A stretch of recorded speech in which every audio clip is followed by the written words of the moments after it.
और आज माँ का फेवरेट जितेश सर मांग आ गया है और जितेश सर आज माने वो गिफ्ट दिए वो तो डबल कर दो थाने थाने तांगो मुबारक। और वो भी मैं नेता बड़ा लगा मैंने। नहीं राम राम सा हताईविद भाई जी में आप सबको स्वागत है। सर ये बताइए, हनुमान बेनीवाल के गढ़ में रेवंत राम डांगा को टिकट मिलने की आशंका है, ऐसा मैं नहीं, ऐसा वहाँ के लोग कह रहे हैं, हमारे कमेंट सेक्शन में देखा है मैंने। क्या लगता है? देखिए मुझे लगता है कि ज्योति मिर्धा अब को ऐसा लग गया है कि वो वहाँ से चुनाव नहीं जीत सकती, तो वो अब रेवत राम डांगा पर दाव खेलेंगी। और जो उनका कल बयान था इस बार हम बचीड़ दे देंगे, वो हनुमान बेनीवाल की तरफ बोल रही थी। तो रेवत राम डांगा पिछली बार 2000 वोटों से हारे थे। हनुमान बेनीवाल का फिक्स वोट बैंक है वहाँ पर।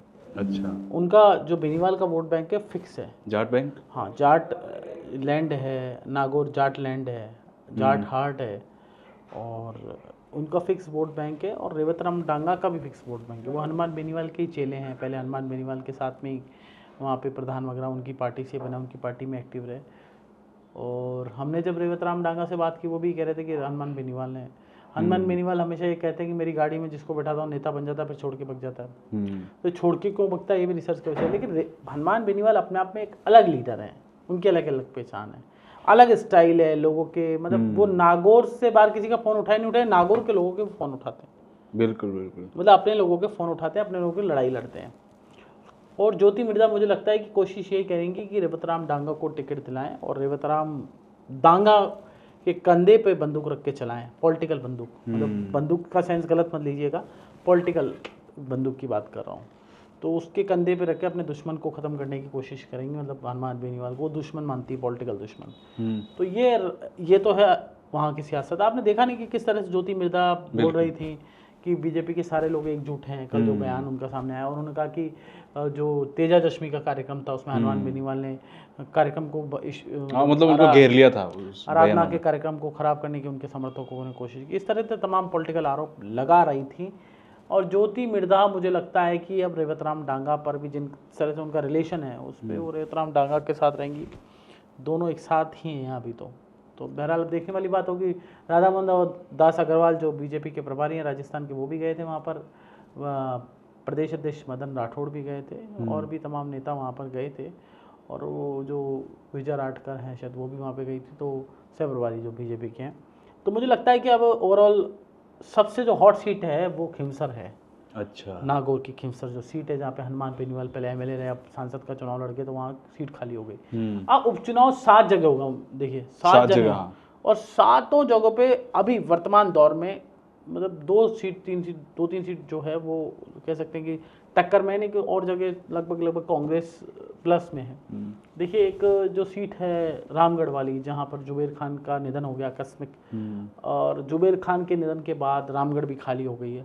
रामगढ़ पिछली बार बीजेपी ने जया आहूजा को टिकट दी थी, उसके सामने जो सुखवंत सिंह है जो वसुंधरा कैंप के माने जाते हैं, उन्होंने चुनाव लड़ लिया था, तो वो जुबेर खान चुनाव जीत गए। इसमें जया आहूजा जी अब एक अच्छे कैंडिडेट है, अच्छे कैंडिडेट। उन 9-10 महीने वहाँ पे मेहनत की है क्षेत्र में, और अगर बीजेपी उनको चुनाव लड़ाती है तो वो चुनाव निकाल सकते हैं। अच्छा, अच्छे से निकाल सकते हैं चुनाव। यहाँ वहाँ वो एचएम वाला चुनाव है, हिंदू मुस्लिम पूरा ट्रायंगल फाइट होती है, हिंदू मुस्लिम फाइट होती है वहाँ पे। तो वहाँ पर मुझे लगता है कि ये ऐसा है कि ये बड़ा इम्पोर्टेंट वक्त है इसके लिए। रामगढ़ और देवली उनियारा भी बीजेपी जीत सकती है। और एक सीट है जो दौसा की सीट है, दौसा भी इम्पोर्टेंट सीट है, बीजेपी निकाल सकती है अगर करोड़लाल मीणा के भाई को टिकट देते हैं। एक अमृतलाल मीणा वाली सीट है सलूम्बर वाली। वैसे सर ऐसा लग रहा है पहले 5 सीट थी, फिर 6 फिर 7 हुई। 5 में ऐसा लग रहा था कि थोड़ा कांग्रेस का पलड़ा भारी है। अभी कांग्रेस का ही भारी है, पर 6 और 7 हुई तो जैसे आपने कहा जया आहूजा जी का भी नाम सीट है, अगर उनको टिकट देते हैं तो सब टिकट वितरण का ही गेम है सारा ओवरऑल कि किसको टिकट देते हैं। तो ये तो उपचुनाव देखने वाली बात है, ये देखने वाली बात है। लेकिन सबसे जो हॉट सीट है जिसकी हमने शुरू में, आप ग्राउंड पे कब जा रहे हैं? आपकी ग्राउंड वाली पत्रकारिता कर रहा है। हम तो खिमसर तो जाके आए, अब 7 पे अब दमादम हमारा शुरू होगा ग्राउंड रिपोर्टिंग, और आपको एक एक तस्वीरें, एक एक चीज़ हम आपको हर चीज़ की दिखाएंगे। 2 सप्ताह बाद हम ग्राउंड पे जाने वाले हैं, और हमारे दर्शक इसी तरह से हमें प्यार देते रहें। और आप बताइए कौन सा क्वेश्चन है आपका? सवाल है कोई और? बिल्कुल है सर। गोविंद सिंह डोटासरा है, बड़े एक्टिव नजर आ रहे हैं, इन दिनों में बयानबाजी और क्या।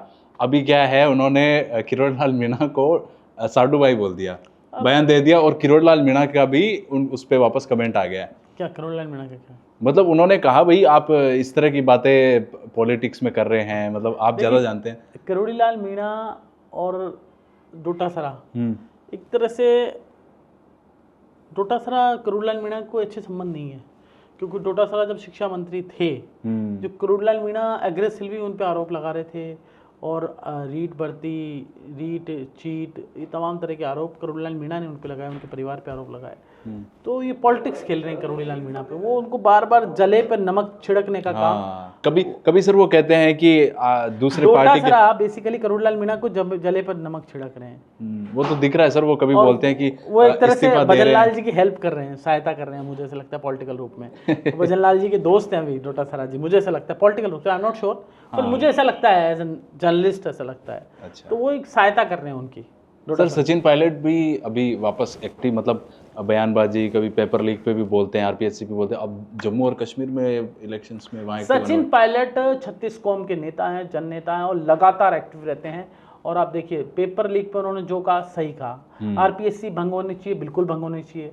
देखिए ईओआरओ के पेपर लीक हुए, जो पेपर लीक हुए उनकी रद्द होनी चाहिए परीक्षा, बिल्कुल सही है। एसआई के पकड़े जा चुके हैं, वो नहीं, मतलब इतने बड़े बड़े मगरमच्छ, अभी तक एक भी मगरमच्छ सरकार ने पकड़ा नहीं है।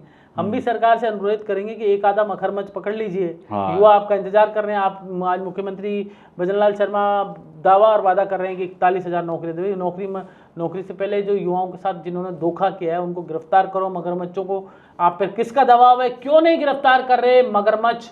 आप मछली को नहीं कर रहे, मछली को नहीं कर रहे, छोटे छोटे झींगे गिरफ्तार कर लिए। मछली छोटी मछली होती है ना, बिल्कुल वैसी मछलियां गिरफ्तार। और सर वो मुंह नहीं खोलती। हाँ, वो मुंह में दम ही नहीं है, क्या मुंह खोलेंगी? उनको इतना दबा रखा है। आपको लगता है बड़ा मगरमच्छ इनके हाथ? मुझे तो लगता नहीं है मगरमच्छ। वो आज वो हमारे से कोई बात भी कर रहा था, एक बेरोजगारों के नेता मनोज मीणा, वो कह रहे थे कि ये सब है ना एक ही थाली के चट्टे बट्टे, कांग्रेस और बीजेपी, कुछ नहीं। युवा परेशान होता है, हताश होता है, और गांव का गरीब जो गांव से आता है, जिसके पिता किसानी करते हैं, कैसे तैसे करके बेटे को बेचते हैं जयपुर, कोटा, सीकर, जुन्नू, जहां पर तैयारी होती है, वो तैयारी करने बेचते हैं अपने बच्चों को, दिल्ली तक बेचते हैं। किसान कर्जा लेके बेचता है, लेकिन उस कर्जे का खामियाजा क्या होता है? उस कर्जे के बावजूद बेटा जब सरकारी नौकरी इसलिए नहीं लग पा रहा क्योंकि भ्रष्टाचार ही भ्रष्टाचार है, इस करप्शन। दूसरा तरफ पेपर लीक हो जाता है, बाकी कसर वो खा जाता है। वही तो पेपर लीक की तो बात कर रहा हूं मैं।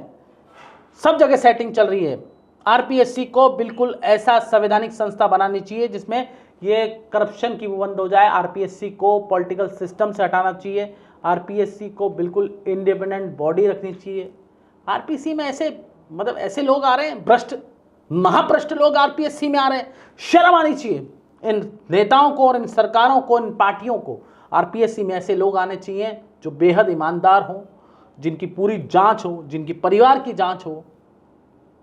कैसे आरपीएससी में पेपर लीक हो जाता है? संजय श्रोत्रिय कैसे पेपर दे रहा था? राइका के बेटा बेटी संजय श्रोत्रिय ने इंटरव्यू लिया। राइका जिसको गिरफ्तार किया राजस्थान, संजय श्रोत्रिय को गिरफ्तार करे राजस्थान सरकार। युवा मांग कर रहा है सोशल मीडिया पे लगातार।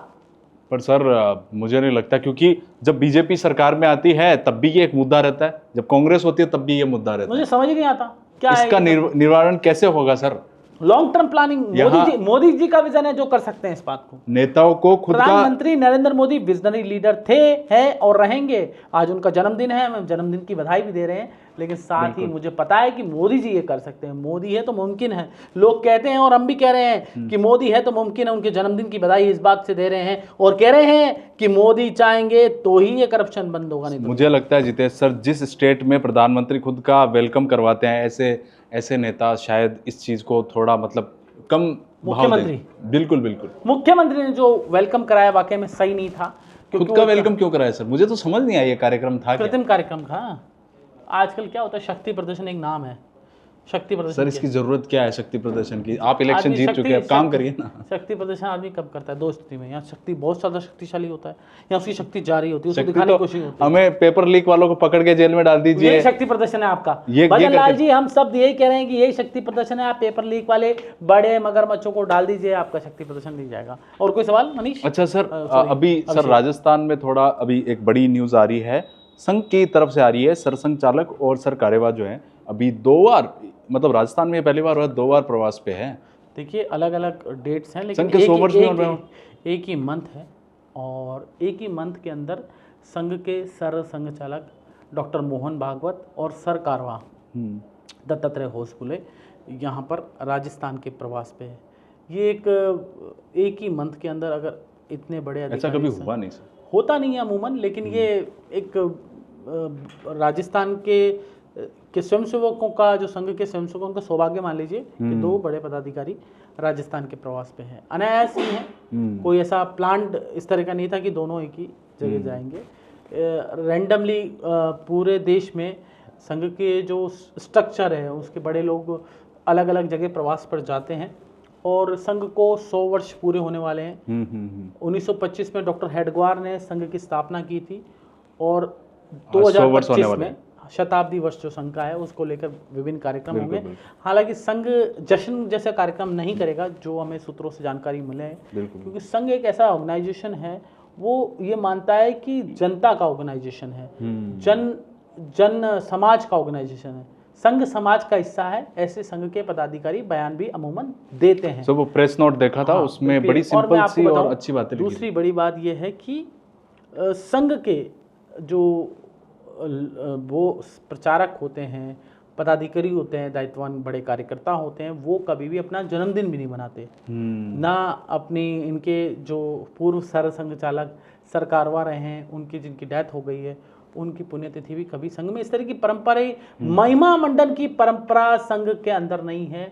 उनमें सिर्फ गुरुजी माना गया है भगवा ध्वज को, जो इस भगवा ध्वज को शाखा पे लगाते हैं। इवन आप अगर कोई अच्छी बात कह रहे हैं अगर बड़े मंच से, तो ताली भी नहीं बजाते हैं, माला, यानी ताली, जैसे सर ने बताया वो महिमा मंडल नहीं होता है। माला, ताली और थाली, ये सब चीज़ों से दूर रहते हैं।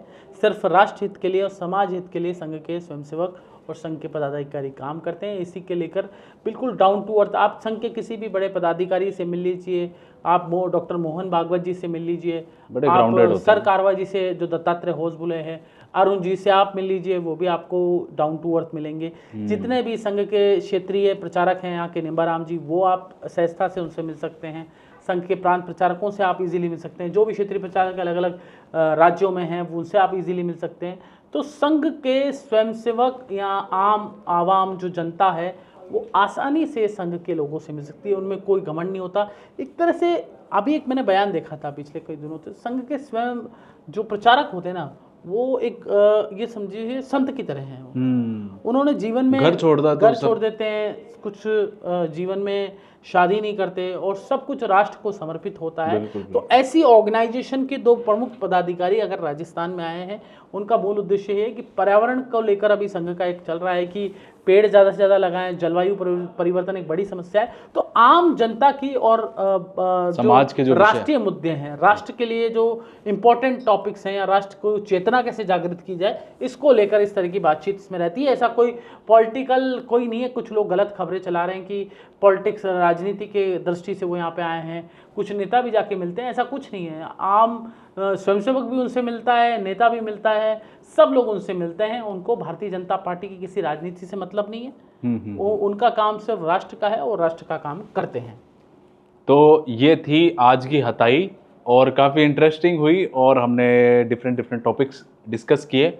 और मारवाड़ी में बोलूँ तो आज की हताई अगले एपिसोड में आपको फिर मिलचा। मनीष जी थोड़ा एब्सेंस चल रहा है, अब काल आप मनीष जी साथ कर।